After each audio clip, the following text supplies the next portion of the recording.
Hello दोस्तों, स्वागत है आपका मेरे यूट्यूब चैनल में। तो आज हम बात करें सीपीयू का जो नया एक सीपीयू 2024 का जो फॉर्म आया उसको कैसे फिलअप करें। और इस वीडियो में आपको सारे के सारे जो आपके डाउट होंगे लगभग सारे सॉल्व करने की कोशिश करूँगा। बट अगर कोई तब भी रह जाएगा तो आप कमेंट बॉक्स में कमेंट कर देना और विद इन आवर में आपका कमेंट का रिप्लाई 100% कर दूँगा। ठीक है। तो सीपीयू का एग्ज़ाम अगर आप देना चाहते हैं तो फॉर्म भरना ही पड़ेगा। तो स्टार्ट करते हैं। सिंपल सा है। अगर इसको पहले अगर किसी ने OTR नहीं किया है तो पहले उसको OTR करना पड़ेगा। अगर कर लिया है तो आप सीधे सेकंड स्टेप पे आ सकते हो। ठीक है।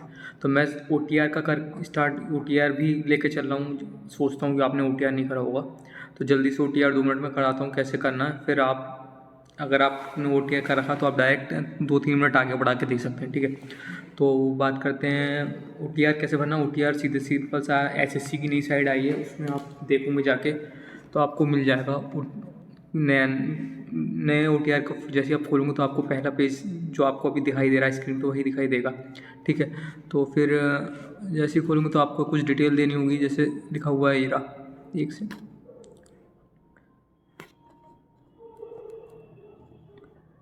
तो आपको पर्सनल डिटेल पहले फिल करनी पड़ेंगी OTR में। ठीक है।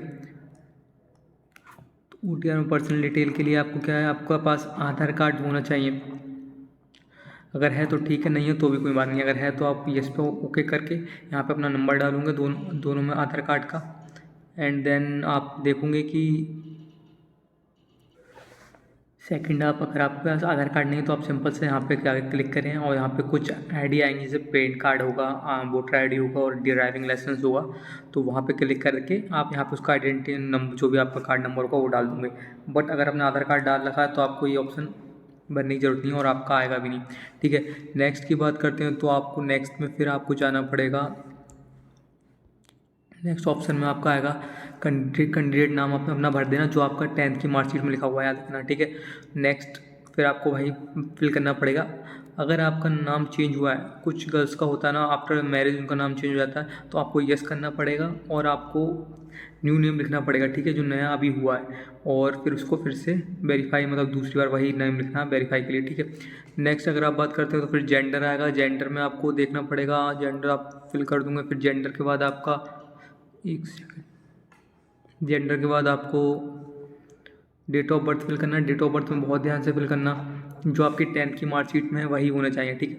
और अभी अभी देख लेना, कुछ लोगों का मैंने देखा बहुत बार कि जो आधार कार्ड होता है, जो भी आप आइडेंटिटी प्रूफ डाल लो उसमें डेट ऑफ बर्थ होनी चाहिए। ठीक है। क्योंकि आप जब एग्ज़ाम देने जाते हो तो आपका आइडेंटिटी कार्ड में डेट ऑफ बर्थ चेक करते हैं, तो अगर नहीं है तो आप अभी से ही चेंज करा लो। ठीक है।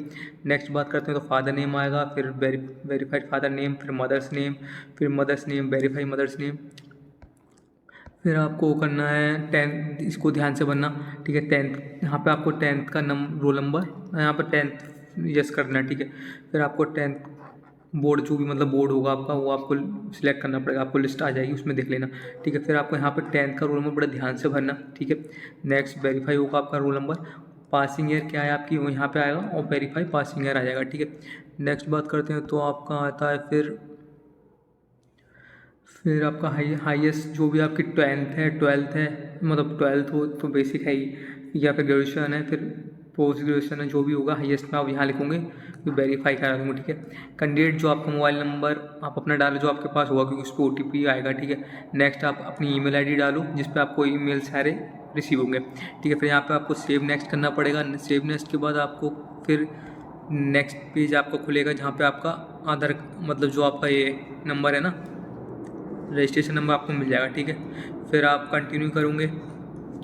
कंटिन्यू करने के बाद आपको देखो आप नेक्स्ट स्क्रीन पे आऊँगे। यहाँ पे आपको जो आपने आता अभी ईमेल ID डाली थी वहाँ पे आपको पासवर्ड मिल जाएगा और रजिस्ट्रेशन नंबर अभी जो ऊपर था वही होगा। ठीक है। जैसे ये डालूंगे आप यहाँ पे आप कैप्चा कोड डालूंगे, साइन इन कर दूँगा। ठीक है। साइन इन करने के बाद तुरंत आप देखोगे तो फिर नेक्स्ट पेज खुलेगा।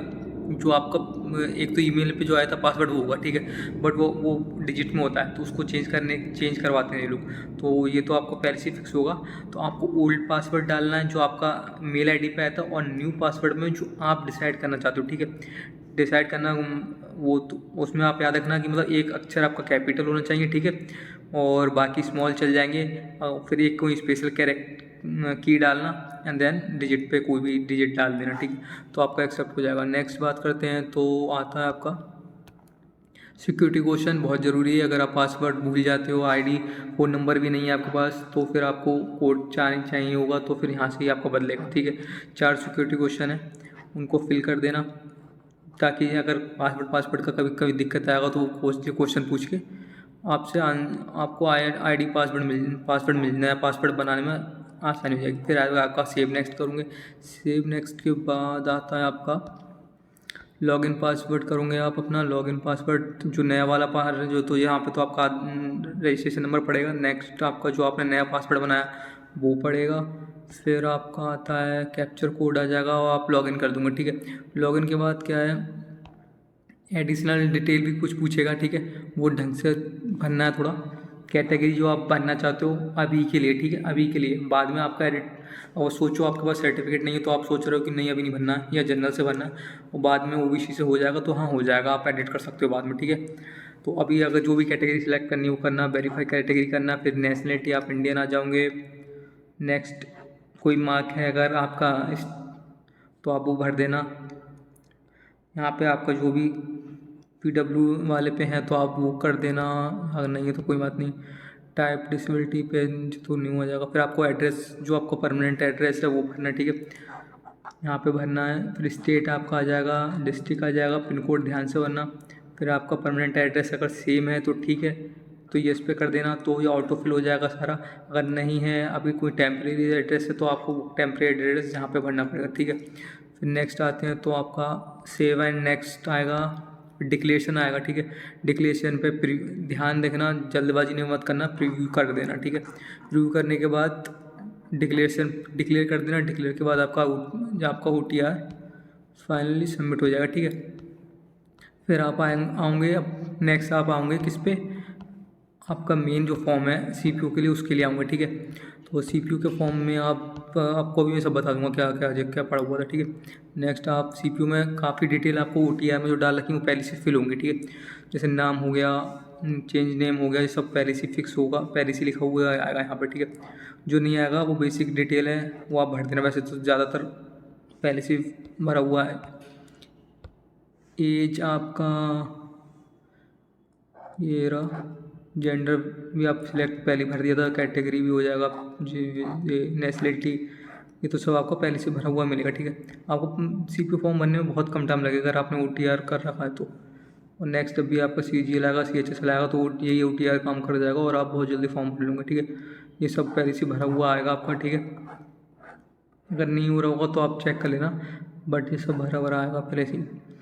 इसमें मेन दिक्कत आपको कहाँ आएगी, आपको आएगी लाइव फोटो में, वो आपको बताऊंगा कैसे करना और कैसे, बहुत ज़रूरी है वो, ठीक है। इसमें आप नेक्स्ट आएगा आपका, नेक्स्ट के बाद आपको यहाँ से आपका मेन फॉर्म जो चालू होगा वो यहाँ से मान के चलो आप, ठीक है। आपको हाई एजुकेशन जो अभी आपकी है वो डालूंगे, डिटेल क्वालिफिकेशन डालूंगे, फिर आपका स्टेटस, पासिंग ईयर कौन सा है आपका, ठीक है। फिर आपको यूनिवर्सिटी कौन से स्टेट में थी आपकी, क्या मतलब जो भी है, फिर आपको अपना यूनिवर्सिटी सिलेक्ट करना पड़ेगा, आपको यहाँ पे मिल जाएगा इस यूनिवर्सिटी के नाम लिखा हुआ, ठीक है। फिर अपना रोल नंबर डाल देना। कुछ का होता है कि रोल नंबर अगर सपोज BTech है आपका, ठीक है, और आपका हर सेमेस्टर रोल नंबर चेंज होता है, तो आपका जो एक नंबर होता है सबका वो हर सेम होता है, हर एनरोल नंबर होता है वो डाल देना, ठीक है। नेक्स्ट परसेंटेज जो आपके फाइनल ईयर की होगी वो डाल देना, अगर किसी का CGP है तो वो डाल देना, फिर नेक्स्ट कर देना, ठीक है। और फिर आपका आएगा एक्स सर्विस मैन हो तो आपको वो सब डिटेल हो, तो आपको नो हो तो नो में तो फिर कुछ नहीं भरना पड़ेगा। यस हो तो आपको ज्वाइनिंग डेट डालनी पड़ेगी, सब डिस्चार्ज डेट डालनी पड़ेगी, बाकी जो भी छोट है बाकी फॉर्मेलिटी हैं सारी भरनी पड़ेंगी, ठीक है।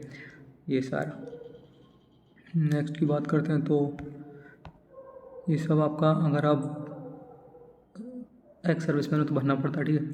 नेक्स्ट आपका ये उसी का ये एज रिलैक्सेशन है आपका तो ठीक है, वरना आपको पता चल जाएगा अगर आप नो करूँगा ना, या इसका या नो कर दूँगा और आपकी एज लिमिट हो गई होगी तो वो दिखा देगा एरर, वरना आप यस करूँगा तो आपको फिर रीज़न देना पड़ेगा कि एज रिलैक्सेशन किसके अंडर ले रहे हो, OBC के हैं, वो बाकी ऑप्शन आते हैं वो भर देना, ठीक है।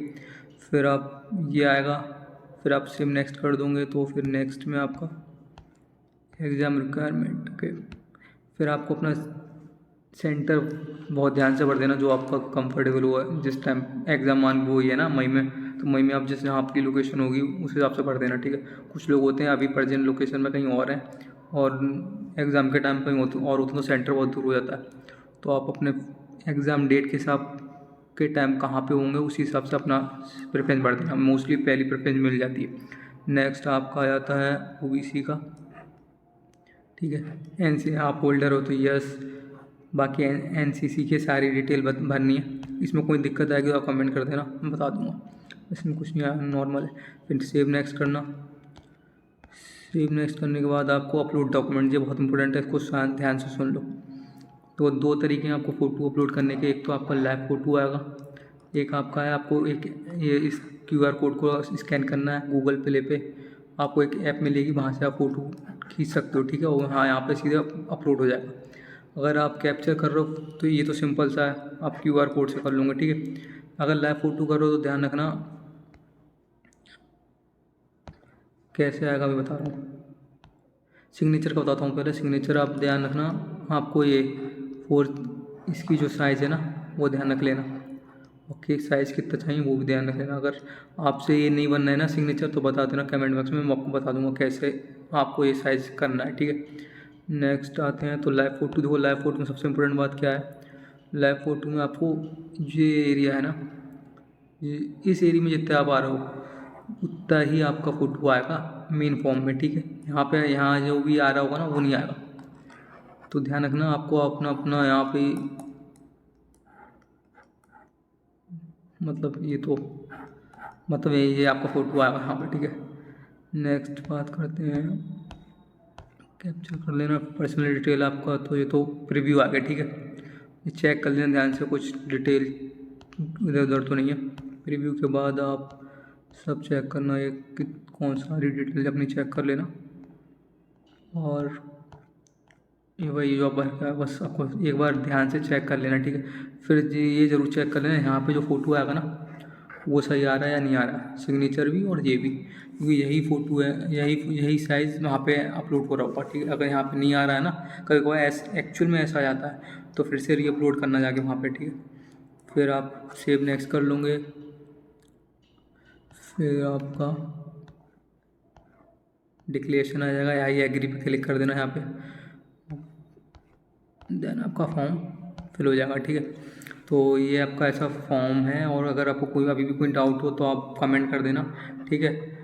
बाकी मैं CPO में अगर आपको कोई भी दिक्कत आ रही है सिलेबस में तो आप कमेंट कर सकते हो, मैं नई वीडियो बना दूंगा। Thank you so much video को पूरा देखने के लिए। बाकी अभी तो अपने अच्छी से तैयारी करो, ठीक है। Thank you so much. अगर वीडियो अच्छी लगी तो चैनल को सब्सक्राइब करें, लाइक करें, और अगर किसी और को दिक्कत है आपके फ्रेंड को फॉर्म फिलिप पे तो आप उसको ये वीडियो शेयर कर सकते हो, ठीक है। एंड अभी मैं नई CGL SSC CGL के नए कोर्स लॉन्च कर रहा हूँ फ्री यूट्यूब पर, तो अगर आपको देखना है तो आप अभी चैनल को सब्सक्राइब कर दो और कमेंट बॉक्स में कर देना कि मैंने CGL के लिए सब्सक्राइब किया, ठीक है। Thank you so much.